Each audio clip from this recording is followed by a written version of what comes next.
This is the limitless, pwedeng connected sa inyong mga spiritual connection din, maging ano pa man ang inyong faith or religion, or sa travel, ang lawak nito, meron.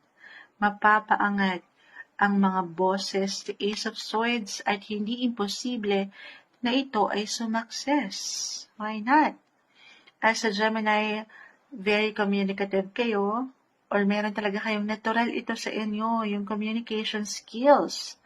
Kung papaangat yan, ito reversal guys ha. So, pwede kayo itong magiging open sa inyong nararamdaman, or merong pwedeng mag-open ng nararamdaman sa inyo. Merong pwedeng mag-confess. Gusto niyo yun? Yes po, merong gustong i-release, merong gusto nang matapos to at mapaangat ang nararamdaman sa inyo. Love message tayo, why not? Why not? Or other messages through travel, through connection. Kung magiging open at ready na kayo, ito iba-iba tayo ng paraan sa changes, transitions, transformation. Kung meron kayong parang lungkot pa at hindi pa ready at lumaan kayo dito, Five of Swords umangal sa hindi kagaanan sa pakiramdam, sa ilang tensyon, sa relasyon.